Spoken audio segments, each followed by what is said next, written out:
মাদকের সাথে সাথে জাল নোটের সাম্রাজ্য খোয়াই জেলায় ১৩,৪০০ টাকার জাল নোটসহ গোয়েন্দা বিভাগ ও ২ থানার অভিযানে গ্রেফতার এক জাল নোট কারবারি।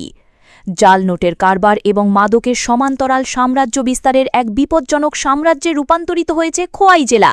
খোয়াই থানাধীন অধীন মহাদেবটিলা এলাকায় গোয়েন্দা বিভাগ, জেলা পুলিশের সিভিল টিমের গোপন সংবাদের ভিত্তিতে কল্যাণপুর থানা, খোয়াই থানা এবং সুভাষ পার্ক পুলিশ ফাঁড়ির পুলিশ সম্মিলিত অভিযান চালিয়ে বিপুল পরিমাণ ভারতীয় জাল নোট, FICN এবং নিষিদ্ধ মাদক ট্যাবলেট সহ কার্তিক দেবনাথ নামে এক অসাধু কারবারিকে হাতে নাতে গ্রেফতার করতে সক্ষম হয়েছে পুলিশ বাহিনী।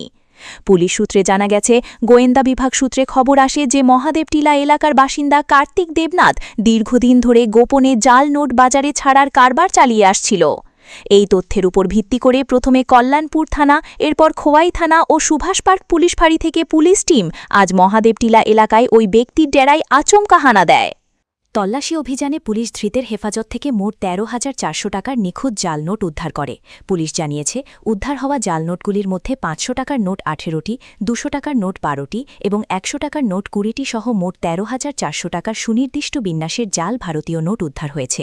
পুলিশ জানিয়েছে, ধৃতের বিরুদ্ধে ভারতীয় দণ্ডবিধির জাল নোট সংক্রান্ত ধারায় মামলা দায়ের করা হচ্ছে। এই জাল নোটের উৎস কোথায়? ওপার বাংলা থেকে সীমান্ত গলিয়ে এই জাল নোট খোয়াইতে এসেছে, নাকি এর পেছনে বহিরাজ্যের কোনো বড় চক্র কাজ হচ্ছে তা খতিয়ে দেখতে ধৃতকে পুলিশি রিমান্ডে নিয়ে বিস্তৃত জিজ্ঞাসাবাদ করা হতে পারে বলে পুলিশ সূত্রে খবর।